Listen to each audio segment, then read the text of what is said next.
السلام علیکم ورحمۃ اللہ وبرکاتہ۔ بسم اللہ الرحمن الرحیم۔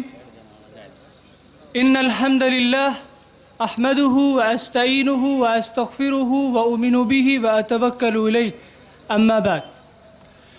تجویز برائے مسلم پرسنل لا بموقع قومی یکجہتی کانفرنس بتاریخ 10 نومبر 2016 بروز جمعرات بمقام ڈھنڈوارہ خود شاہ گنج جونپور جمعیت علماء ضلع جونپور کا یہ عظیم الشان اجلاس عام مرکزی حکومت کی جانب سے سپریم کورٹ میں داخل کردہ حلف نامے کو، جس میں طلاق ثلاثہ اور تعداد ازدواج پر پابندی لگانے کا مشورہ دیا گیا ہے، اپنے مذہبی معاملات میں مداخلت تصور کرتا ہے اور حکومت ہند کو متنبہ کر دینا چاہتا ہے کہ مسلمان اپنے مذہبی امور و معاملات میں کسی طرح کی بھی مداخلت برداشت نہیں کرے گا۔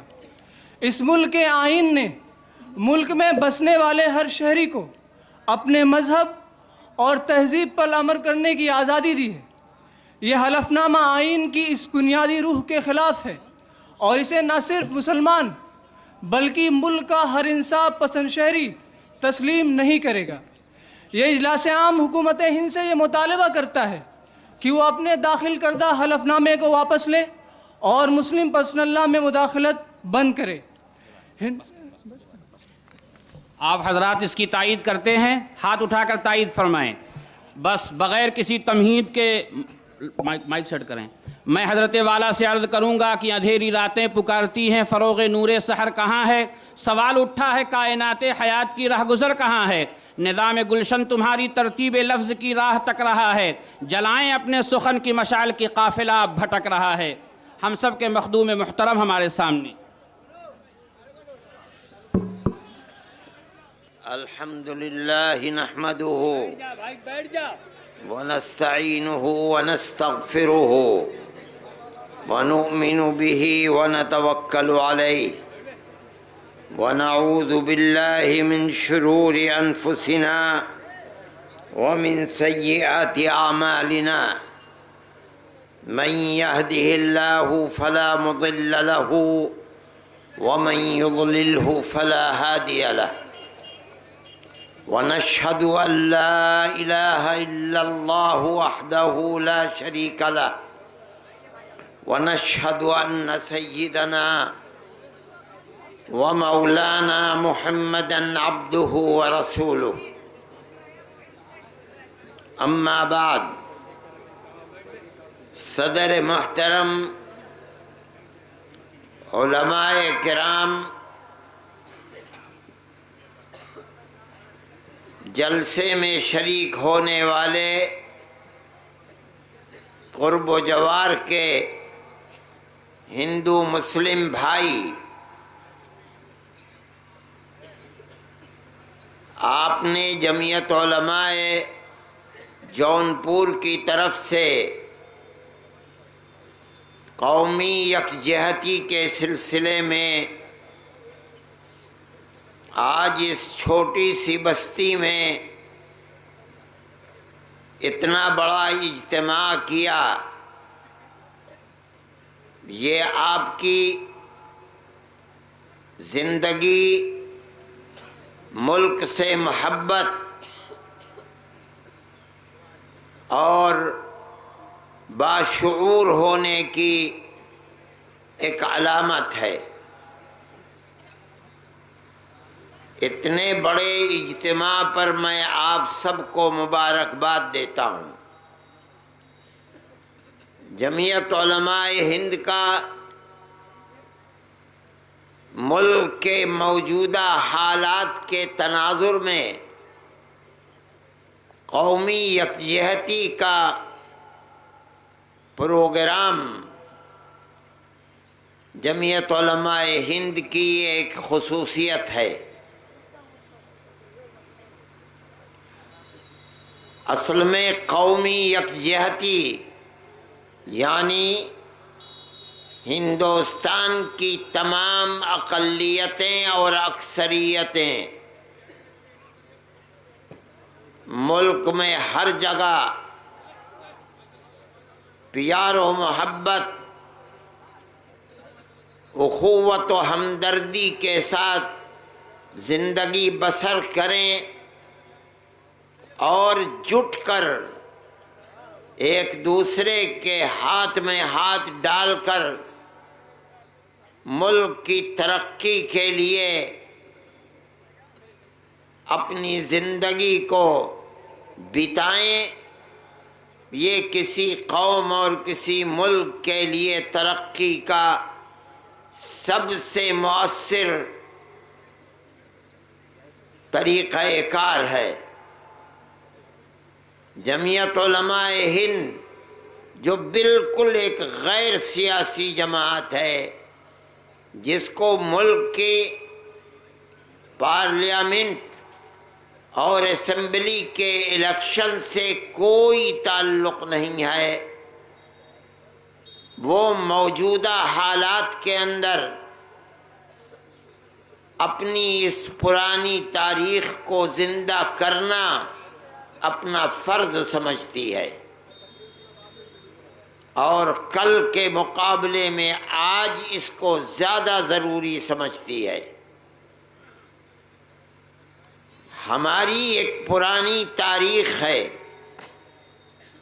ہندو اور مسلم، سکھ اور کرسچن اور جتنی اقلیتیں ملک میں رہتی ہیں، یہ ملک ہم سب اقلیت اور اکثریت کا ملک ہے۔ ہم سب اسی ملک کے رہنے والے ہیں۔ دنیا کے بہت سے ملک ہیں، آپ امریکہ میں جائیں، یورپ کے ملکوں میں جائیں، برطانیہ میں جائیں، فرانس میں جائیں، اٹلی میں جائیں، بے شمار ہندوستانی، پاکستانی، بنگلہ دیشی اور جگہ جگہ ملکوں کے رہنے والے لوگ ملتے ہیں۔ یہ لوگ روٹی روزی کمانے کے لیے اس ملک میں پہنچے، وہاں کی نیشنلٹی اور باشندگی کے حق انہوں نے لے لیے، لیکن وہاں کے رہنے والوں کا رنگ و روپ اور ہے، ان لوگوں کا رنگ و روپ اور ہے، قد و قامت اور ہے، پہناوا اور ہے، تہذیب و تمدن اور ہے، اٹھنا بیٹھنے کا طریقہ اور ہے۔ یہ پہچانے جاتے ہیں کہ یہ ہندوستانی ہے، یہ بنگالی ہے، یہ عربی ہے، لیکن اب اس ملک کا باشندہ ہے۔ لیکن ہمارے اس ملک کی یہ وشیشتا اور خصوصیت ہے کہ اس ملک کے اندر چاہے ہندو ہو، چاہے کرسچن ہو، چاہے مسلمان ہو، چاہے سکھ ہو، ہر اقلیت اسی ملک کی ہمیشہ سے رہنے والی ہے۔ ہماری زبان ایک ہے، تہذیب و تمدن ایک ہے، ہماری شکل و صورت ایک ہے، صرف اگر فرق ہے کہیں مذہب کا فرق ہے، کہیں زبان کا فرق ہے۔ اس کا مطلب ہے کہ اکثریت کے ماں باپ اور اقلیتوں کے ماں باپ ایک ہی ہیں۔ یہ الگ بات ہے کہ کسی باپ کی 5 اولاد ہے، ایک بیٹا اپنے ماں باپ کے دھرم پر رہا، ایک بیٹا کرسچن ہو گیا، تیسرا بیٹا مسلمان ہو گیا، چوتھا بیٹا سکھ بن گیا، لیکن مذہب کا یہ فرق ہماری زندگی کے اوپر اثر انداز نہیں تھا۔ ہم سب ایک ہی ایک گاؤں میں، دیہات میں شہر میں مذہب کے اختلاف کے باوجود بھائی بھائی کی طرح رہتے تھے، اور ہماری یہ تاریخ 100-200 سال کی نہیں، بلکہ یہ ہماری تاریخ ہزاروں سال پرانی تاریخ ہے۔ کوئی انتر اور کوئی بھید نہیں تھا۔ ہماری طبیعت، ہمارے ماحول، ہمارے واتاورن میں، ہماری قوم میں اتنی لچک تھی کہ اختلاف کو، مذہبی اور دھارمک اختلاف کو اپنی نجی زندگی میں، بھائی چارے میں کسی طرح کا اثر انداز نہیں سمجھتے تھے۔ ایک دوسرے کے دکھ سکھ میں شریک رہتا تھا، اس لیے کہ ہمارے ماں باپ ایک ہی تھے، اور یہ اس طرح سے اثر انداز تھا کہ ٹھاکر اگر ہندو ہے تو ٹھاکر مسلمان بھی ہے، راجپوت اگر ہندو ہے تو راجپوت مسلمان اور کرسچن بھی ملے گا، اگر لالا ہندو ہے لالا مسلمان بھی ملے گا، پٹیل اگر ہندو ہے تو پٹیل مسلمان بھی ملے گا، تیاگی اگر ہندو ہے تو تیاگی مسلمان، کرسچن اور سکھ بھی ملے گا۔ ہر قوم نے کسی مذہب کو، جس نے جس مذہب کو اچھا سمجھا اس مذہب کو اختیار کر لیا، لیکن ہمارا آپس میں مذہب کی بنیاد پر کوئی جنگ و جدال نہیں تھا۔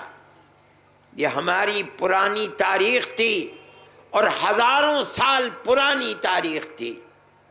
آج بھی بے شمار دیہات ہیں جہاں لوگ جانتے ہیں کہ ہمارا فلانا پردادا تھا جس کے 2 بیٹے تھے، ایک بیٹا مسلمان ہو گیا، اس کی اولاد ہم ہیں، دوسرا بیٹا ہندو رہا، اس کی اولاد یہ ہیں۔ ان کا کنبہ ایک ہے، ان کے بڑے ایک تھے، ان کی زبان ایک ہے، ان کا پہناوا ایک ہے، ان کا تہذیب و تمدن ایک ہے، کوئی اختلاف نہیں تھا۔ جب وقت آتا تھا اپنی عبادت کا تو مسلمان اپنی مسجد میں جاتا تھا، ہندو مندر میں جاتا تھا، کرسچن گرجا گھر میں جاتا تھا، سکھ گرودوارے میں جاتا تھا، آپس میں کوئی انتر اور اختلاف نہیں تھا۔ لیکن ہماری اس تصویر کو، قومی یکجہتی کو، ارباب سیاست نے اپنی کرسی اقتدار پر بیٹھنے کے لیے، اپنا قبضہ کرنے کے لیے ہمارے ووٹوں کی تقسیم کی، ہمارے اندر جھگڑوں کو پیدا کیا، ہماری پرانی تاریخ کو آگ لگا دی، لوگوں کے دلوں کے اندر نفرت کو پیدا کیا، اسکولوں کے نصاب تعلیم میں نفرت کو پڑھایا۔ کل کے بچے آج جوان ہو کر ایک دوسرے کے خون کے پیاسے ہیں، نفرت سے دیکھتے ہیں، خوف کے ماحول کو پیدا کرتے ہیں، جینے کا حق نہیں دیتے۔ یہ آج کی سیاست ہے۔ ہمارے اندر کوئی سیاسی جراثیم نہیں ہے، ہم نہ اقتدار کی کرسی تک پہنچنا چاہتے ہیں، نہ ہمارے دل کے اندر کوئی جذبہ ہے۔ ہم یہ سمجھتے ہیں کہ اگر ہم اپنی اس پرانی تاریخ پر واپس پلٹ کر نہیں جائیں گے، پیار و محبت کے دیوں کو نہیں جلائیں گے، تو ہم اپنے اس ملک میں امن و امان کو قائم نہیں رکھ سکتے۔ اس لیے کہ یہ ملک اقلیتوں کا ملک ہے، یہاں اتنی اقلیتیں ہیں کہ اگر وہ سب متحد ہو جائیں تو جو لوگ اپنے آپ کو اکثریت کہتے ہیں وہ اقلیت میں آ جائیں گی۔ پھر اتنی تعداد کے لوگوں کو یہ سمجھنا کہ ان کے دل و دماغ کو بدل دیا جائے، ان کے جینے کے حق کو چھین لیا جائے، پیار و محبت کی تاریخ کو آگ لگا دیا جائے، اس کی جگہ نفرت کے بیج کو بو دیا جائے، ہو سکتا ہے کہ آج اقتدار کی کرسی کے لیے اس آگ کو سینے سے لگا دیا جائے، لیکن آنے والے دلوں کے اندر یہ آگ ہماری قومی خصوصیت کو آگ لگا دے گی، ملک کا امن و امان ختم ہوگا، اور ملک ایک مرتبہ ٹکڑے ہو چکا ہے فرقہ پرستی کی بنیاد پر، پھر ٹکڑے ٹکڑے ہوگا۔ ہمیں اپنے ملک سے محبت ہے، ہم نے اس ملک کی آزادی کے لیے ایک ساتھ ہو کر قربانیاں دی ہیں، چاہے قصہ خوانی بازار پشاور ہو یا جلیانوالہ باغ امرتسر ہو، بلیا ہو، مدناپور ہو، یا سن 1857 میں دلی ہو، سنبل ہو، مراد آباد ہو، ہر جگہ خون دینے کے اندر ملک کی آزادی کے لیے مسلم اور ہندو کی اور کرسچن اور سکھ کی تفریق نہیں تھی۔ اگر نہیں تھی تو آج ملک کی آزادی کے بعد یہ تفریق کیوں ہے؟ ہم یہ سمجھتے ہیں کہ ملک کو جس رخ پر لے کر چل رہے ہیں وہ رخ ملک کی آبادی کا نہیں ہے بلکہ ملک کی بربادی کا ہے۔ قومی یکجہتی کی ضرورت کل بھی تھی، لیکن جس طرح یہ ناگ اور یہ دیو آج سر چڑھ کر بول رہا ہے، کل یہ صورت نہیں تھی۔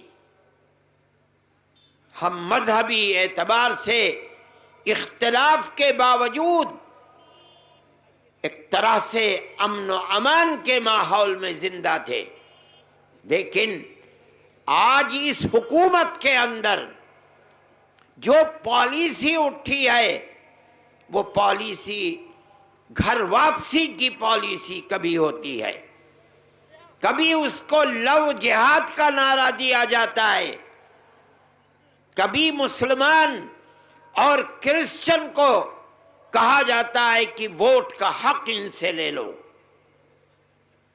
کبھی آدمی کھڑے ہو کر خم ٹھوک کر کہتا ہے کہ گاندھی انگریزوں کا پٹھو تھا، ہم نے اس کو قتل کیا ہے،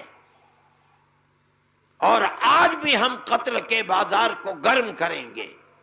دنیا دیکھتی ہے، میں یہ سمجھتا ہوں اور میں اس پر اپنی قوم کو مبارکباد دیتا ہوں کہ ہندو اکثریت فرقہ پرست نہیں ہے، ملک میں امن و امان کو چاہتی ہے، پیار و محبت سے ملک کے اندر رہنا اور دوسروں کو رکھنا چاہتی ہے، اور یہ اس کی دلیل ہے کہ لو جہاد کا نعرہ اٹھا، لیکن اخبارات نے لیا، میڈیا نے اچھالا، 10-15 دن گزرے اور آج کوئی نام بھی نہیں جانتا لو جہاد ہے کیا چیز۔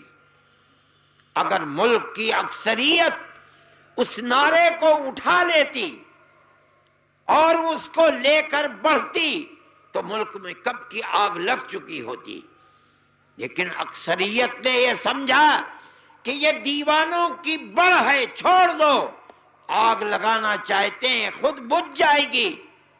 آگ لگانے والوں کا کے لیے خیبت و خسران ہوا اور آگ بجھ گئی۔ ایک آواز اٹھی گھر واپسی کی، ساری دنیا نے سنی کہ گھر واپسی کس چیز کا نام ہے۔ ایسا لگتا تھا کہ جو لوگ دعویٰ کر رہے ہیں کہ 20 کروڑ مسلمان اور 5 کروڑ کرسچن ان کو اپنے مذہب سے بیگانہ کر کے ہم ہندو بنائیں گے.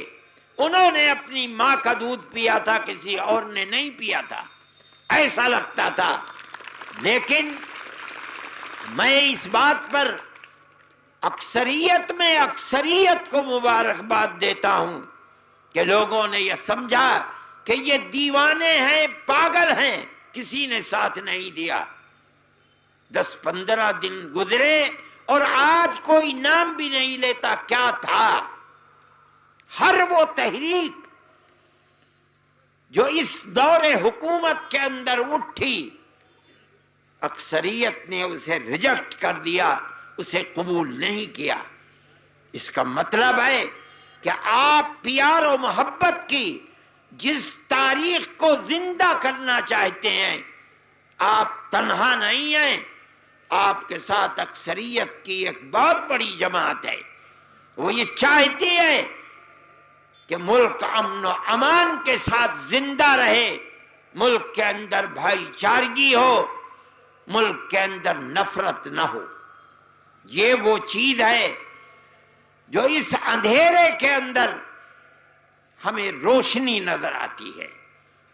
اس کے لیے کام کرنا چاہیے. ہماری یہ آواز ہے اور ہم اس آواز کے اندر طاقت محسوس کرتے ہیں آپ کی وجہ سے. ورنہ کون تصور کرتا تھا کہ ڈھنڈوارے جیسے چھوٹے سے گاؤں میں یہ 10-20 ہزار کا مجمع کیسے جمع ہو جائے گا قومی یکجہتی کے نام کے اوپر. ہم یہ سمجھتے ہیں اور ہمیں افسوس ہے اس بات کا کہ قومی حکومت جو دستور کے اعتبار سے الیکشن میں کامیاب ہو کر اقتدار کی کرسی پر بیٹھی ہے, اس نے کبھی ان چیزوں کا, ان کو دبانے کے لیے اس طرح کے نعرے جو اٹھ رہے ہیں ان کے مقابلے میں آ کر کھڑے ہونے کی کوشش نہیں کی. ہم اس بات کو برابر کہتے رہے, ہم دیکھتے رہے کہ حکومت کا کردار کیا ہے. ہمیں افسوس ہے کہ حکومت کے وہ اقتدار پر بیٹھے ہوئے بنیادی لوگ جنہیں ملک میں امن و امان کو قائم کرنے کے لیے ان نعروں کے مقابلے میں آ کر کھڑا ہونا تھا, تاکہ جو لوگ اس آگ کو بڑھانا چاہتے ہیں ان کے اندر مایوسی پیدا ہو, وہ پیچھے ہٹیں.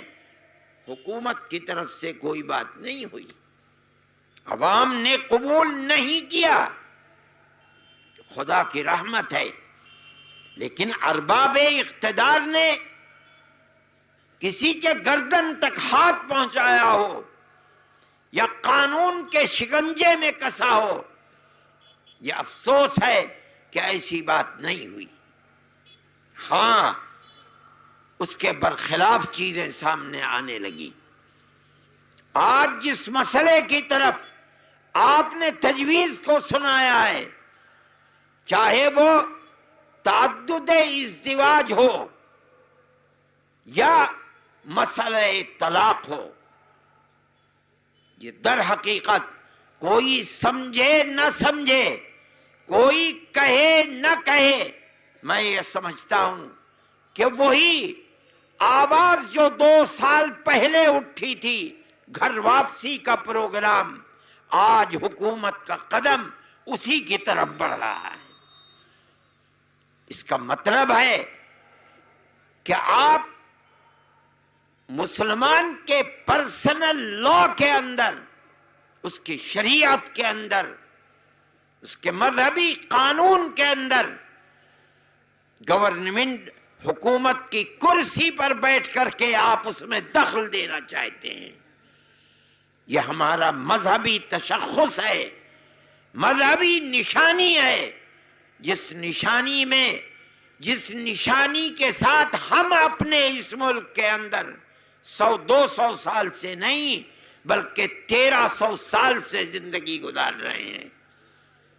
اسلام کی زندگی 1400 سال کی ہے, تاریخ یہ بتاتی ہے کہ پہلی صدی کے آخر تک خشکی کے راستے سے اسلام سندھ میں پہنچا ہے اور پانی کے راستے سے گھوم کر لوگ کشتیوں میں اسلام کو لے کر کیرل کے اندر پہنچے ہیں. چند افراد تھے وہ، لیکن ان کی زندگی پاکیزہ تھی، ان کا رہن سہن بہت بہترین تھا، ان کے معاملات لین اور دین ایمان اور امانت کے ساتھ تھا. ہمارے باپ دادا نے انہیں دیکھا، پرکھا اور یہ سمجھے کہ جو مذہب انہیں اس پاکیزہ زندگی گزارنے کی طرف لے کر چل رہا ہے وہ مذہب بہت بہترین مذہب ہے. انہوں نے اس مذہب کو اپنا لیا. مسلم پرسنل لا کوئی 100-200 سال کی چیز نہیں ہے. اس ملک کے اندر 1300 سال سے مسلمان مرد اور عورت اسی پرسنل لا کے اوپر چل رہے ہیں. کوئی تو جھگڑا نہیں ہے، کسی سے کوئی داد فریاد نہیں ہے، کوئی کسی سے بھیک نہیں مانگتا. مسلمان اپنے پرسنل لا پر چلتا ہے، ہندو اپنے پرسنل لا پر چلتا ہے، کرسچن اپنے پرسنل لا پر چلتا ہے، سکھ اپنے پرسنل لا پر چلتا ہے. آپ یہ کہنا چاہتے ہیں کہ ہم اقلیت کو اپنے مذہبی تشخص پر آزاد نہیں رہنے دیں گے. اقلیت کو اپنے مذہبی راستے پر اس طرح چلنا ہوگا جس طرح ہم اکثریت چلانا چاہیں گے. اسی کا نام تو ہے کہ آپ پرسنل لا کے اندر دخل دیتے ہیں. ملک کا دستور سیکولر دستور ہے. اس سیکولر دستور کو ہم نے بنوایا ہے، لوگ نہیں جانتے.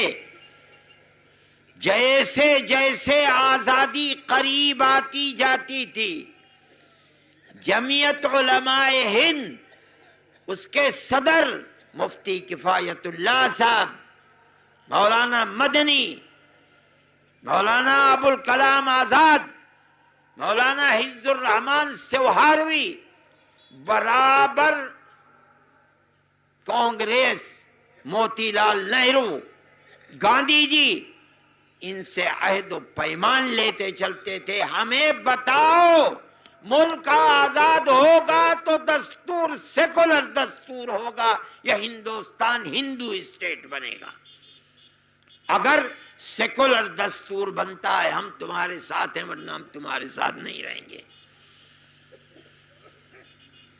سن 46 کی قراردادوں کو دیکھیے، سن 30 کی، سن 37 کی. جمعیت علماء ہند برابر ان سے آزادی کی جنگ میں 10 قدم آگے ہے اور ان سے پوچھتی ہے بتاؤ ملک کی آزادی کے بعد دستور کیا رہے گا. اور وہ اپنی ورکنگ کمیٹیوں کے اندر منتظمہ کے اجلاس، سالانہ جلسوں کے اندر ہری پور، لاہور اور مختلف جگہوں کے اوپر جمعیت علماء ہند کو تجاویز بھیج کر مطمئن کرتے ہیں کہ ملک آزاد ہوگا تو ملک کا دستور سیکولر دستور ہوگا. اقلیتوں کی زبان، ان کی مسجدیں، ان کے امام باڑے، ان کے قبرستان، ان کا مذہب، ان کا کلچر، ہر چیز محفوظ ہوگی نام بنام. مجھ سے انٹرویو ابھی لیا تھا، میں نے اس کا انٹرویو اور وہ پڑھ کر سنایا تھا جو ان کی تجاویز ہیں جمعیت علماء کے سوال پر. آپ لوگوں نے سنی ہوں گی. برابر جمعیت علماء ان سے عہد و پیمان لیتی چل رہی ہے اور وہ عہد و پیمان کر رہے ہیں. ملک کا دستور سیکولر دستور ہوگا، ہندو اسٹیٹ نہیں بنے گا. اب آپ دیکھیے کہ ملک آزاد ہوا. بدقسمتی ہے کہ ملک آزاد بھی ہوا ملک تقسیم بھی ہو گیا. تقسیم ہوا تو اب ملک کے اندر ایک طاقت اٹھی اور اس نے یہ کہا کہ مسلمان نے ملک مذہب کے نام پر تقسیم کرا لیا. اب ہندوستان کا دستور سیکولر دستور نہیں، ہندوستان اب ہندو اسٹیٹ ہوگا. صرف جمعیت علماء کا دم خم تھا، ہم گاندھی جی کو پکڑ کر بیٹھ گئے، موتی لال جواہر لال نہرو کو پکڑ کر بیٹھے، گوبند بلب پنت کو پکڑ کر بیٹھے. ہم نے کہا ہم سے جو وعدہ کیا تھا اس وعدے کو پورا کرو. اگر ملک تقسیم ہوا تو اس کی تقسیم پر تم نے دستخط کیے، ہم نے دستخط نہیں کیے. اگر جرم کیا ہے تم نے جرم کیا ہے، ہم نے جرم نہیں کیا. ہم نے تو ملک کی تقسیم کو کبھی گوارا نہیں کیا. مسلمانوں نے ہماری ٹوپی اچھالی، ہماری پگڑیاں اپنے پیروں کے اندر روندی، لیکن ہم اپنے موقف اور اسٹینڈ سے 1 انچ پیچھے نہیں ہٹے. تم کیوں ہٹے؟ جرم تم نے کیا ہے، ہمارا جرم نہیں ہے. ہم سے جو وعدے کیے تھے ان وعدوں کو پورا کرو. مسلمان کے اندر طاقت تھی، اس لیے کہ ملک کی آزادی کے لیے ہماری قربانی 145 سال کی قربانی تھی. کانگریس کی قربانی تو صرف 70-80 سال کی تھی. 1803 میں جب انگریز نے دلی میں یہ کہا تھا کہ آج خلق خدا کی ہے، حکومت بادشاہ سلامت کی ہے، ملک بادشاہ سلامت کا ہے، لیکن آج سے حکم ایسٹ انڈیا کمپنی کا چلے گا. 1803 میں تب اس وقت کے سب سے بڑے عالم دین شاہ عبدالعزیز صاحب محدث دہلوی رحمت اللہ علیہ نے اعلان کیا تھا کہ آج ہمارا ملک غلام ہو گیا. اس ملک کو آزاد کرانے کے لیے ہر مسلمان پر جہاد فرض ہے. آج تک تو کانگریس کا کہیں وجود بھی نہیں تھا. کانگریس 1803 کا یہ اعلان ہے. کانگریس کا وجود سن 83 میں پڑا اور 85 میں بمبئی میں اس کا سب سے پہلا جلسہ ہوا ہے. 80 سال کے بعد کانگریس کا وجود ہوا. مسلمانوں نے اس سے پہلے ایک جہاد کیا. 1831 میں شاہ عبدالعزیز صاحب نے یہ اعلان کر تو دیا، لیکن انگریز نے انہیں زہر دے دیا. ان کے جسم میں سفید داغ پڑ گئے، ان کی ساری جائیداد قرقی کر لی، انہیں دلی سے جلا وطن کر دیا.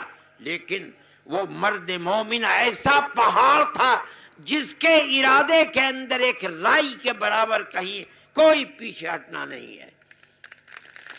اس نے اپنی زندگی کے اندر، وہ بڑھاپا تھا ان کا، 2 جوانوں کو اپنے خاندان اور اپنے شاگردوں کے اندر تیار کیا.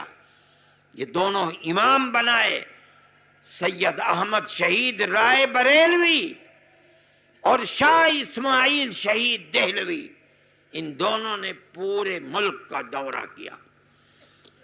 غازی پور کے بارے میں آتا ہے کہ وہاں ایک تھے دولت مند آدمی، ان کے یہ دونوں حضرات بیعت لیتے تھے جہاد پر آزادی وطن کے لیے.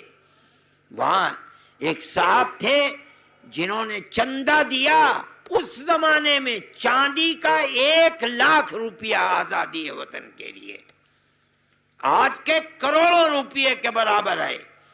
اور انہوں نے اپنے ایک بیٹے کو دیا اور یہ کہا کہ مولانا میں یہ لڑکا جہاد کے لیے دے رہا ہوں آزادی وطن کے، اور میری یہ تمنا ہے کہ جس طرح حضرت ابراہیم نے اپنے بیٹے اسماعیل کی گردن پر چھری چلائی تھی، میرے اس جوان بیٹے کی گردن پر بھی چھری چلے اور یہ اپنے ملک کی آزادی کے لیے قربان ہو جائے. جن لوگوں کے نام تاریخ میں آتے ہیں، سید احمد شہید کی جو بالا کوٹ کے میدان میں شہید ہوئے، ان میں ان کا یہ بیٹا بھی شہید ہونے والوں میں ہے۔ یہ مسلمان کی تاریخ تھی۔ ہمارا یہ مطالبہ تھا کہ ہم نے قربانی ملک کے لیے دی ہے، اس لیے نہیں کہ ملک ہندو اسٹیٹ بنے گا۔ ملک کا دستور سیکولر دستور بناؤ۔ ہم پکڑ کر بیٹھ گئی جمعیت، تو کہاں تھی کوئی جماعت؟ کوئی تو جماعت تھی نہیں۔ آج تو ہر آدمی اپنے جیب کے اندر جماعت لیے پھرتا ہے، صبح کو جماعت بنتی ہے، شام کو ٹوٹ جاتی ہے۔ اس زمانے میں کوئی جماعت نہیں تھی، تنہا جمعیت علماء تھی، یا دوسری طرف کانگریس تھی جو ملک کی آزادی کے اندر شریک تھی۔ ہم پکڑ کر کے بیٹھے اور ملک کا دستور سیکولر دستور بنا۔ اقلیتوں کو حقوق دیے گئے، مذہبی حقوق دیے گئے، تعلیمی حقوق دیے گئے، تمدنی حقوق دیے گئے، اور اقلیت اور اکثریت کو ایک سطح کے اوپر رکھا گیا۔ آج ہمارے اسی دستور کو آگ لگانے پر لگے ہوئے ہیں لوگ۔ یہ آگ ہی ہے کہ اقلیت کو اپنے مذہبی تشخص کے ساتھ جینے کا حق نہیں ہے۔ کیا کریں گے؟ ہم ایک شادی کے جگہ پر 4 شادیاں نہیں کرنے دیں۔ ایک عجیب چیز ہے، ایسا لگتا ہے جیسے ہر مسلمان کے گھر میں 4 بیویاں ہیں۔ ارے بابا، ایک ہی سے پیچھا چھڑانا مشکل ہو جاتا ہے، 4 بیویاں۔ وہ پہلوان ہے کون جو 4 بیویاں رکھے گا؟ اتنے آدمی بیٹھے ہو بھائی، اگر کسی کی 4 بیویاں ہو ہاتھ اٹھا دے، میں دیکھوں وہ پہلوان ایسا ہوا ہے، لگتا ہے جیسے ہر مسلمان 4 بیویاں رکھتا ہے اور 40 بچے پیدا کرتا ہے۔ میں یہ سمجھتا ہوں ایسے، بھائی میری ایک بیوی سے 10 بچے ہیں، میں سمجھتا ہوں اگر 4 بیویاں ہوں گی تو 40 تو ہوں گے کم سے کم۔ وہ ہے کون مائی کا لال اتنے بڑے مجمع میں ہاتھ اٹھا دے کہ اس کی 4 بیویاں ہیں؟ پروپیگنڈا ہے، پروپیگنڈا ہے، پروپیگنڈا ہے۔ کہاں ہے بیوی؟ میں کہتا ہوں اسلام کے اندر بیوی کو، عورت کو جو حق دیا گیا ہے، میں کہتا ہوں کسی مذہب کے اندر مذہب نے وہ حق نہیں دیا ہوگا۔ میں آپ کو کچھ سناتا ہوں، آپ دیکھیے، کوئی نکاح ایک عورت سے کسی کا ہو نہیں سکتا جب تک عورت خود اجازت نہ دے دے کہ ہاں میں اس مرد سے نکاح کرنے کے لیے تیار ہوں۔ نہیں ہو سکتا نکاح بغیر عورت کی اجازت کے۔ اسلام میں نکاح نہیں ہوگا، وہ اجازت دے گی تو نکاح ہوگا۔ اور مرد اگر نکاح کرے گا تو اس کو کھانا پینا، اوڑھنا پہننا، رکھنے کے لیے مکان دینا، رہنا، یہ مرد پر واجب ہے، لازم ہے۔ شریعت اور اسلام کہتا ہے اگر کسی کو یقین ہے کہ وہ ایک عورت کے حقوق ادا نہیں کر سکتا، ایک عورت سے شادی کرنا بھی اس کے لیے حرام ہے، جائز نہیں ہے۔ یہ اسلام ہے۔ پھر جب عورت تیار ہو جائے گی نکاح کے لیے تو آپ نے دیکھا ہوگا قاضی کی عدالت میں ایک وکیل ہوتا ہے۔ آپ نے کبھی نہیں سوچا یہ وکیل اس عورت کا وکیل ہے، یہ جاتا ہے، جا کر اس سے اجازت لیتا ہے، وہ اپنے وکیل کو گویا کہ بھیج رہی ہے مجلس میں نکاح کے۔ پھر قاضی پوچھتا ہے آپ وکیل ہیں؟ کہا۔ اس سے پوچھتا ہے اجازت لے لی؟ وہ کہتا ہے اجازت لے لی۔ تو پوچھتا ہے قاضی گواہ لاؤ دو۔ وہ 2 گواہ دیتا ہے، یہ کہتے ہیں ہمارے سامنے عورت نے اجازت دی ہے۔ اب قاضی نکاح پڑھاتا ہے اور مرد سے پوچھتا ہے کہ تو نے اس عورت سے نکاح قبول کر لیا؟ جہاں اس نے کہا قبول کر لیا، اسی وقت سے اس مرد پر اس عورت کا کھانا پینا، رہنا سہنا، اوڑھنا پہننا، اسی وقت سے اس پر واجب اور لازم ہو گیا۔ اگر عورت کروڑ پتی ہے اور اپنے کروڑوں روپے بینک میں جمع کر لیے ہیں، مرد کو یہ کہنے کا حق نہیں کہ تیرے پاس پیسہ ہے میں نہیں دوں گا۔ نہیں، اگر وہ اپنے پیسے کو جمع کر کے رکھتی ہے، تجھے اس کا کھانا پینا، رہنا سہنا، اوڑھنا پہننا تیرے اوپر لازم ہے۔ اور اگر مان لیجئے اس کا حق مرد نہیں دے رہا ہے، کھانا نہیں دے رہا ہے، پہننا نہیں دے رہا ہے، مان لیجئے ایک حق رہنے سہنے کا حق نہیں دیتا، اس عورت کو یہ حق ہے کہ اسلامی قاضی کی عدالت میں جائے اور یہ کہے کہ میرا شوہر میرے حق کو نہیں دیتا، میں اس کے ساتھ رہنا نہیں چاہتی۔ قاضی مرد کو بلائے گا، بلا کر کہے گا کہ یا تو اپنے کردار کو صحیح کر، اور اگر نہیں کرے گا تو میں اس کے نکاح کو فسخ کر دوں گا، ختم کر دوں گا۔ ایک مرتبہ اگر وہ صحیح کر لیتا ہے فَبِهَا وَنَعِمَتْ، اور اگر نہیں صحیح کرتا ہے قاضی کو حق حاصل ہے کہ فسخ کر دے۔ ہندوستان کے اندر چونکہ علم کو جاننے والے جج نہیں ہیں جو عدالتوں میں بیٹھتے ہیں، اسلامی علوم سے واقف نہیں ہے، جمعیت علماء ہند نے 80 سال پہلے امارت شرعیہ کا نظام بہار میں بنایا تھا، جو قاضیوں کو متعین کرتی ہے، محکمہ شرعیہ بناتی ہے۔ پھر حضرت فدائے ملت رحمت اللہ علیہ نے دوبارہ اس کو پورے ہندوستان کے لیے بنایا، اور اب سینکڑوں جگہ محکمہ شرعیہ ہیں جہاں مسائل آتے ہیں، اور ان اسلامی قانون کے اعتبار سے اگر ضرورت پڑتی ہے فسخ نکاح کیا جاتا ہے۔ عورت کوئی ایسی چیز نہیں ہے کہ جیسے بکری اور گائے اور بیل بندھا ہوا ہے بیچ کر رسی کھول کر کے دوسرے کے ہاتھ میں دے دو، نہیں ہو سکتا۔ جہاں مرد نے کہا قبول ہے، اسی وقت اس کے اوپر عورت کو کھانا پینا، رہنا سہنا، اوڑھنا پہننا لازم آ گیا۔ میں نے ایک صاحب سے قصہ سنا ہے اعظم گڑھ کا، کہ کوئی مجذوب تھے، جہاں نکاح کی مجلس ہوتی تھی وہاں جایا کرتے تھے ضرور، اور جہاں قاضی نے نکاح کیا اور مرد نے کہا قبول ہے، بھاگتے تھے، پھنسا پھنسا پھنسا۔ ارے بابا، ایک عورت کے حق کو ادا کرنا پہاڑ بنا ہوا، 4 کے حق کو ادا کرے گا کون؟ پھر اسلام نے اگر اجازت دی ہے 4 کی، ایک کے بعد دوسرے کی، دوسرے کے بعد تیسرے کی، تیسرے کے بعد یہ مجبوریاں ہیں۔ اگر کسی کی اولاد نہیں ہے ایک بیوی سے، مجبور ہے دوسری شادی کرے گا۔ مان لیجئے عورت بیمار ہے، علاج کرتے کرتے پریشان ہو گیا، اولاد نہیں ہے، دوسری کی اجازت ہے، دوسری سے نہیں ہوتی تیسری کی اجازت ہے۔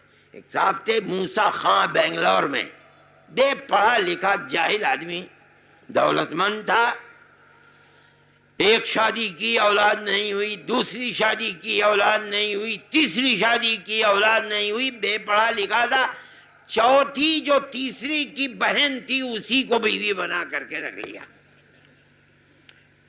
تقدیر کی بات تھی، حضرت رحمت اللہ علیہ، حضرت مدنی نور اللہ مرقدہ بنگلور گئے، کوئی صاحب کسی طرح پکڑ کے حضرت کی مجلس میں دیکھا، صورت دیکھی، گرویدہ ہو گیا، حضرت کے ہاتھ پر بیعت ہوا اور تنہائی میں بیٹھ کر کہا کہ حضرت میری یہ پریشانی ہے، میری کوئی اولاد نہیں ہوئی، میں نے دوسری شادی کی، دوسری کے بعد تیسری کی، اور تیسری کے بعد چوتھی میرے گھر میں بہن ہے۔ حضرت نے فرمایا ایک کو چھوڑ دو، بڑی کو چھوڑ دیا اس نے، اور کہا کہ حضرت میرے لیے دعا کر دیجیے اولاد مجھے۔ اللہ نے دعا کو سن لیا۔ بس پھر تو ایسا تھا کہ ایک کو ہسپتال میں داخل کرتا تھا، دوسری کو لاتا تھا، تو تیسری کو لایا تو تیسری، 22 اولاد ہوئی، اور اب سب زندہ ہے ابھی تک۔ یہ انسان کی مجبوری ہے، شریعت نے اجازت دی، ورنہ بغیر مجبوری کے 4 بیویوں کے حق کو پورا اور ادا کون کرے گا؟ میں تو اتنے بڑے مجمع سے پوچھ رہا ہوں، ہزاروں آدمی، کون ہے پہلوان جو ہے کہ میری 4 بیویاں؟ لیکن پروپیگنڈا ایسا ہے، ایسا معلوم ہوتا ہے جیسے ہر مسلمان 4 ہی شادی کرتا ہے۔ طلاق کا مسئلہ ہے، دیکھو میرے بھائی، طلاق ایک حق ہے جو شریعت نے مرد کو طلاق کا حق دیا ہے، لیکن اس کا ایک قانون ہے جس کو بیوی سے اختلاف ہے۔ اور میں بتاؤں آپ کو کہ میں نے تو آپ کو ایک چیز بتائی، مرد کا کے اوپر عورت کا حق ہے، کیا؟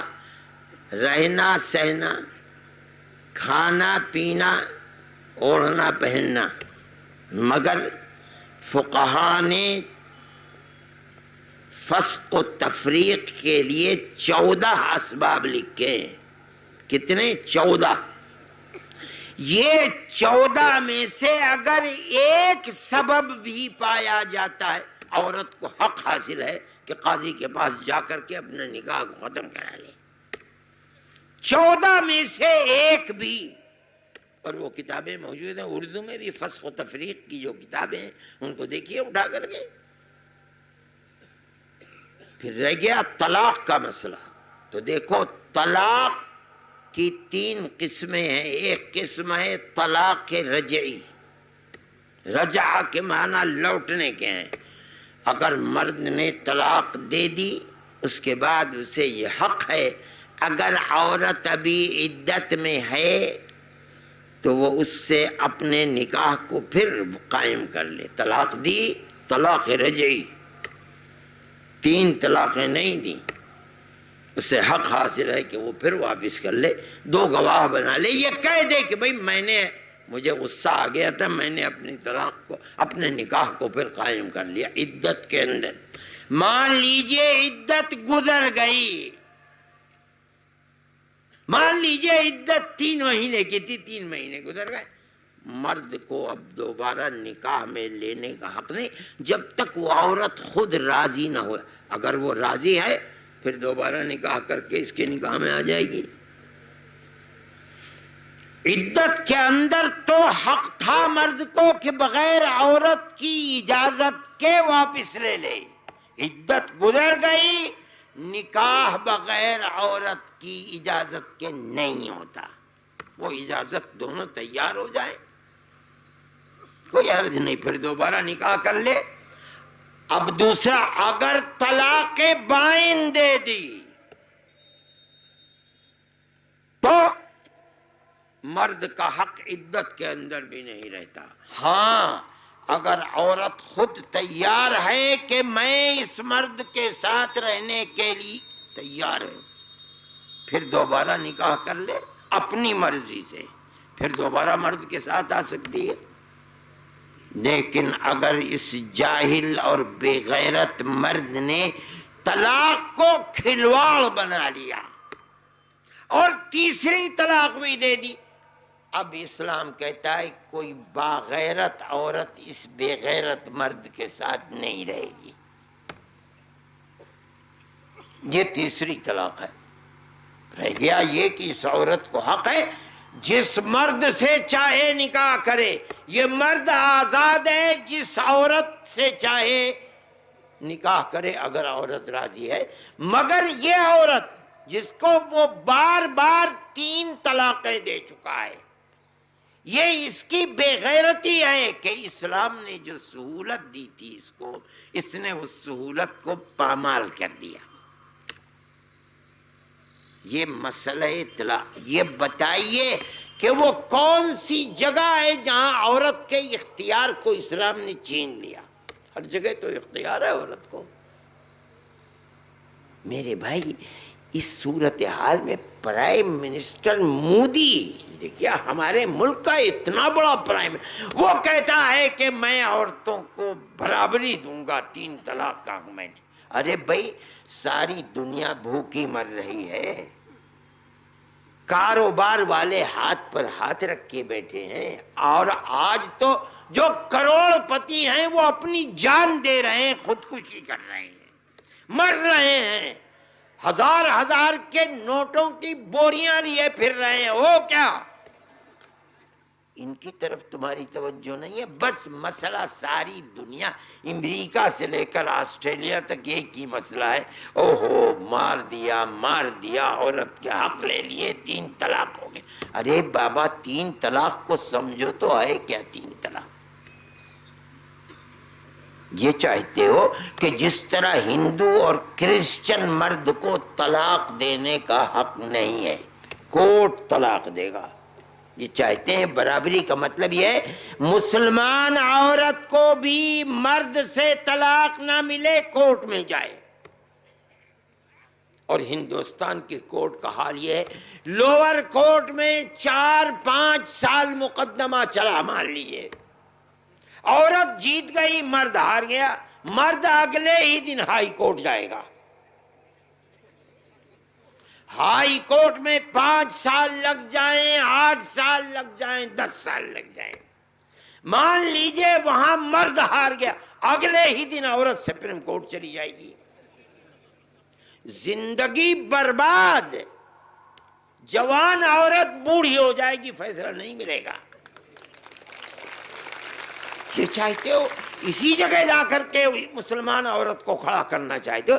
اسلام کا تو نظام اتنا آسان نظام ہے کہ اس کے اندر مرد کو حق ہے، عورت کو حق دیا نہیں، اس لیے کہ عورت کے اندر انفعالیت ہے، جذباتیت ہے، قوت برداشت نہیں، ذرا لڑائی ہوئی ایک دم چھوڑ کر کے گھر سے باہر نکل جائے گی۔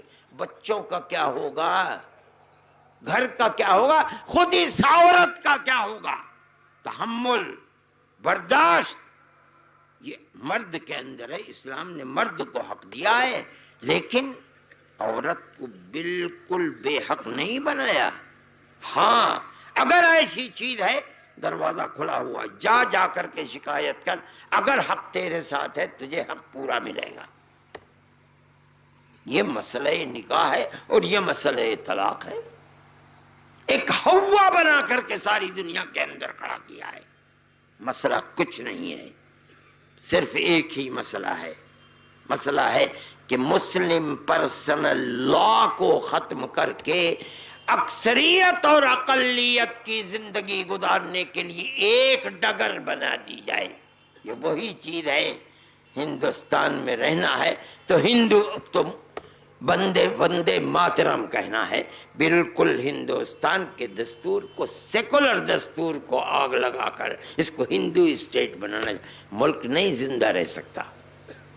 اتنی اقلیتوں کو آپ اگر جمع کر سکتے ہیں، امن و امان کے ساتھ جمع کر سکتے ہیں، اس کی ایک ہی چیز ہے، اور وہ ہے کہ گورنمنٹ کا کوئی مذہب نہ ہو، جنتا ہر مذہب کی ماننے والی اپنے مذہب میں آزاد ہو، اور سب مل کر یکجٹ ہو کر کے ملک کو آگے بڑھانے کے لیے کوشش کریں۔ اسی کا نام سیکولرزم ہے، اسی کا نام جمہوریت ہے۔ یہ نہیں ہو سکتا کہ اکثریت یا حکومت اپنا مذہب بنا کر کے دنیا کو لاٹھی سے ہانکے پیچھے چلو ہمارے۔ یہ سیکولرزم نہیں ہے، یہ ملک کو آگ لگانے والی چیز ہے۔ لیکن میرے بھائی، میں ایک بات کہتا ہوں آپ سے، آپ نے قومی یکجہتی کے نام پر بنایا تھا. میں تو نہ بولتا بالکل، چونکہ تجویز جو آئی وہ قومی یکجہتی کی تجویز نہیں تھی، زیادہ تر وہ تجویز مسلم پرسنل لا پر تھی. میں نے اس لیے یہ بات کہی. لیکن آپ اس بات کو سمجھیں، مودی گورنمنٹ کو 2.5-3 سال ہو گئے ہیں تقریباً، اور 2 سال باقی ہیں. آج تک یکساں سول کوڈ کے مسئلے کو نہیں اٹھایا تھا، مسلم پرسنل لا بورڈ کے مسئلے کو، مسلم پرسنل لا کے مسئلے کو نہیں اٹھایا. آپ سمجھتے ہیں آج جب یو پی کا الیکشن سر کے اوپر ہے تو ایک پھلجھڑی چھوڑی گئی مسلم پرسنل لا کی. میں کہتا ہوں اس کا مقصد اس کے سوا کچھ نہیں ہے کہ ہندو ووٹ کو ایک طرف کر دیا جائے، مسلم ووٹ کو ایک طرف کر. اور ظاہر ہے کہ اس صورت میں اکثریت، بہرحال اکثریت ہے، اس سے ان کی کشتی پار لگتی ہے، اور اس کے سوا کچھ نہیں ہے. مسلمان جتنا اچھلے گا، جتنا کودے گا، جتنا شور مچائے گا، بی جے پی اپنے پروگرام میں کامیاب ہوگی، آپ ناکام ہوں گے. مسلم پرسنل لا بورڈ کا پروگرام تھا کہ ہم اس کے اوپر پوری ہندوستان میں بڑے بڑے جلسے کریں گے احتجاج میں. میں نے ہی بورڈ میں یہ ان کو رائے دی تھی کہ آپ مت کیجئے، اس کو سمجھیے. یہ موقع کیا تھا آخر پرسنل لا کے مسئلے کو اٹھانے کا؟ یو پی کے الیکشن کے سوا کچھ نہیں ہے، اور یو پی ہندوستان کا جگر اور دل ہے. اتنا بڑا صوبہ ہے، اتنی بڑی اکثریت ہے، یہاں اس کی اہمیت دلی سے زیادہ ہے. اس لیے وہ اس کے اوپر قبضہ کرنے کے لیے بہت سوچ سمجھ کر کبھی بابری مسجد کے مسئلے کو اٹھا دیتے ہیں. اب انہوں نے دیکھا کہ اس میں کوئی جان زیادہ نہیں آ رہی، انہوں نے مسلم پرسنل لا کے مسئلے کو اٹھا دیا.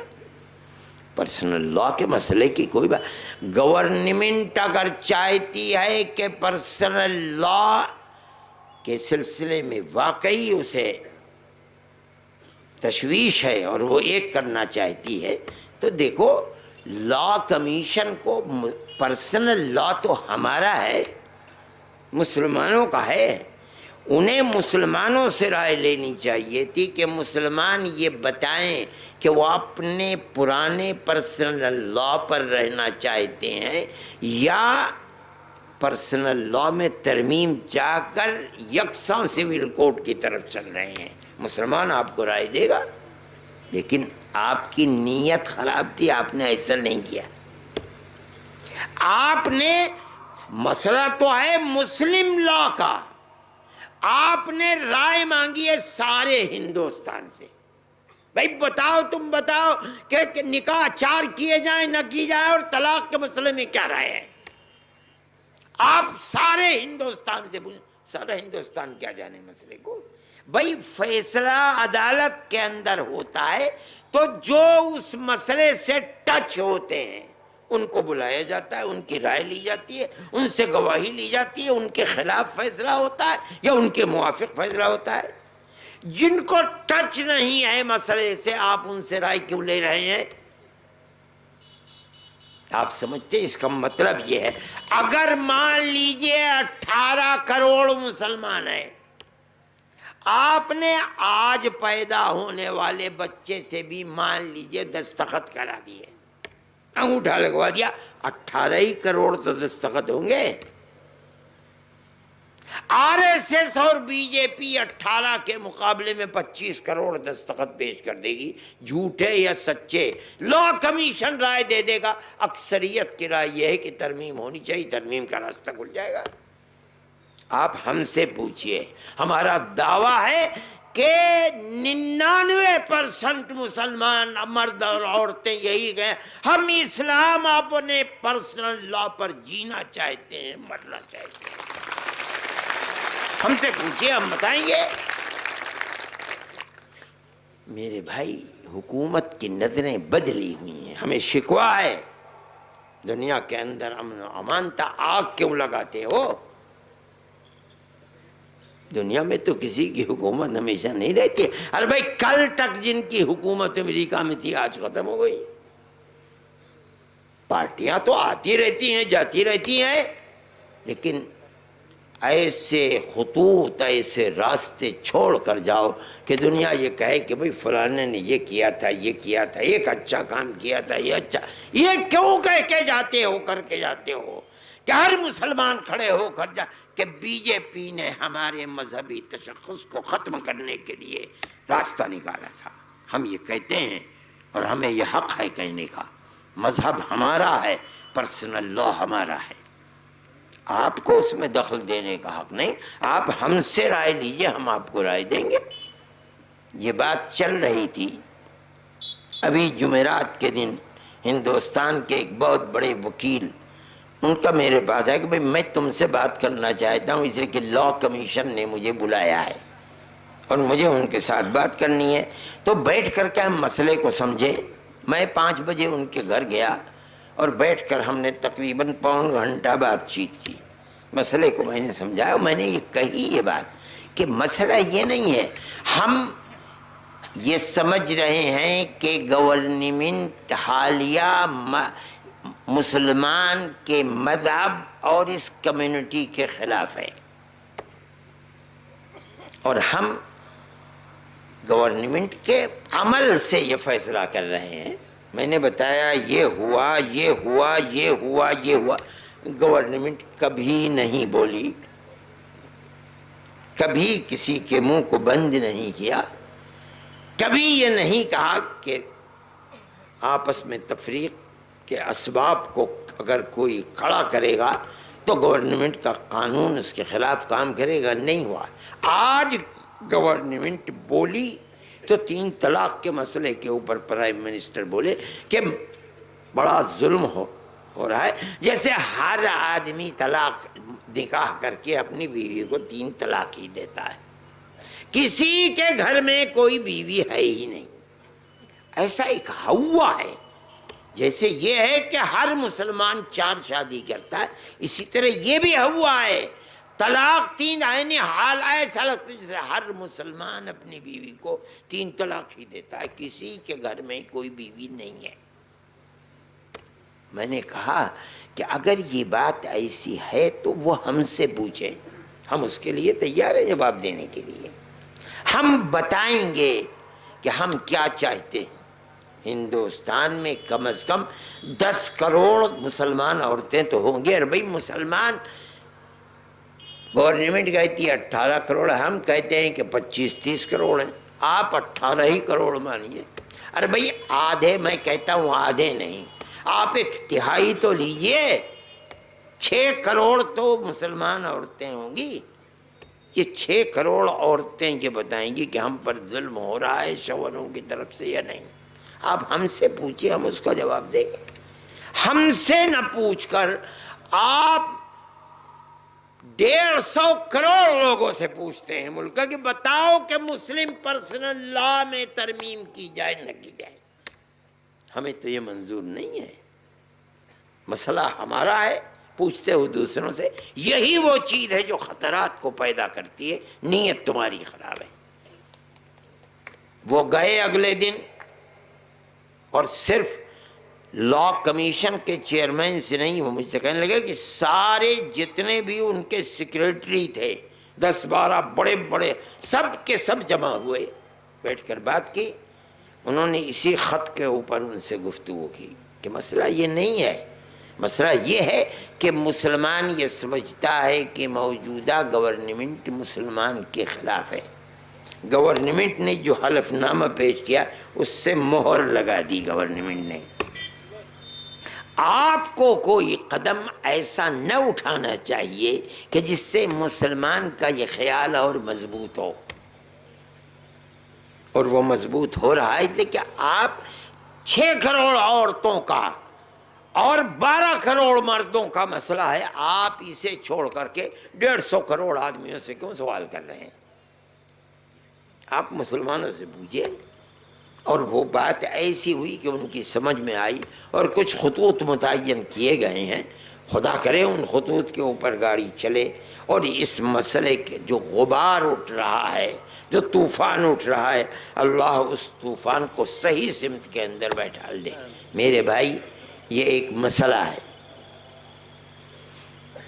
میں نے جو باتیں کہی ہیں آپ اس کو سمجھیں، اور میں آخر میں ایک بات کہتا ہوں، اس لیے کہ وقت 12:30، میں تو صبح سے لے کر کے اس وقت تک بس چل ہی رہا ہوں سفر کے اندر، اور بنارس سے لے کر کے یہاں تک کا سفر تو بڑا کٹھن سفر تھا، اس لیے کہ راستہ بہت ٹوٹا پھوٹا ہے، اس لیے وقت بہت ہو چکا ہے۔ میں آخر میں جمعیت علماء کا پیغام کیا ہے میں اس کی طرف متوجہ کرتا ہوں، اور میں یہ کہتا ہوں اکثریت کے افراد سے بھی اور اقلیت کے افراد سے بھی کہ میرے بھائی، جمعیت علماء کبھی بھی تنہا مسلمان کے لیے کام نہیں کرتی۔ ہم جن مسلمان بچوں کی جو جیلوں کے اندر بند ہیں، ہم جماعت ہماری ہی کام کر رہی ہے۔ اب تک ہم 13 بچے، وہ جن کو پھانسی ہو چکی تھی لوور کورٹ سے، ہم نے ان کو ہائی کورٹ اور سپریم کورٹ کے اندر پھانسی سے باعزت بری، ان میں 5 ہندو ہیں، باقی مسلمان ہیں۔ ہم جن لوگوں کے مقدمات آسام میں لڑ رہے ہیں ڈی ووٹر لسٹ کے سلسلے میں، ان میں سینکڑوں ہندو ہیں اور سینکڑوں مسلمان بھی ہیں۔ اس لیے جمعیت علماء کبھی بھی ہندو اور مسلم کے درمیان میں تفریق نہیں کرتی۔ جمعیت علماء کا یہ پیغام ہے کہ آپ جہاں رہیں بھائی چارگی کو فروغ دیں، ترقی دیں۔ آپ دکان پر رہیں تب ہندوؤں کے ساتھ دوستی کا ہاتھ بڑھائیں، آپ اپنے کھیت میں رہیں تب، گاؤں میں رہیں تب، شہر میں رہیں تب، ہر جگہ انسانیت کے رشتے کو مضبوط کریں۔ اور یہ بات صرف اس ملک کی نہیں، میں کہتا ہوں اور کہتا ہوں قرآن و حدیث کی تعلیم یہی ہے، جو ضرورت مند ہے اس کے ہاتھ کو پکڑو، جو محتاج ہے اس کی مدد کرو۔ اگر تم مرتے ہوئے سسکتے ہوئے کتے کے منہ میں پانی ڈالو گے تو اللہ تمہیں ثواب دے گا، کسی بھوکے انسان کے پیٹ کو بھرو گے تو ثواب کیسے نہیں ملے گا؟ دھرم اس کا کچھ بھی ہو، اس سے کوئی سروکار نہیں۔ میرے بھائی، جس نفرت کی آگ کو فرقہ پرست طاقتیں ابھار رہی ہیں، آپ یہ سمجھیے کہ جس طرح آگ کو آگ سے نہیں بجھایا جا سکتا، نفرت کو نفرت سے نہیں مٹایا جا سکتا۔ آپ کو پیار و محبت کی بارش برسانی پڑے گی، تب یہ ملک زندہ رہے گا، اکثریت زندہ رہے گی، اقلیت زندہ رہے گی۔ میں انہی کلمات کے ساتھ اپنی بات کو ختم کرتا ہوں۔ اللہ اس جلسے کو قبول فرمائے اور سب حاضرین کو خیر و برکت سے نوازے۔ اللہم انا نشہدک انت اللہ لا الہ الا انت، انت الاحد الصمد الذي لم يلد ولم يولد ولم يكن له كفوا احد۔ اللہم صل على سیدنا عبدک ورسولک محمد النبی الأمی وعلى آلہ وأصحابہ وأہل بیتہ وبارک وسلم کما تحب وترضى عدد ما تحب وترضى۔ اے اللہ، ہمارا ایمان ہے کہ آپ ہی ہمارے اللہ ہیں۔ اے پروردگار، ہمارا ایمان ہے کہ آپ کا کوئی شریک نہیں، ساری دنیا آپ کی محتاج ہے، آپ کسی کے محتاج نہیں ہیں۔ اے اللہ، ہمارا ایمان ہے نہ آپ کی کوئی اولاد ہے، نہ آپ کی کوئی ماں ہے، نہ آپ کا کوئی باپ ہے۔ اے اللہ، آپ جیسا کوئی نہیں ہے۔ اے اللہ، ہر کمال آپ کا اپنا ہے، آپ کی ذات ہر عیب سے پاک و صاف ہے۔ اے پروردگار ہمارے آقا اور اپنے محبوب حضرت محمد صلی اللہ علیہ وسلم پر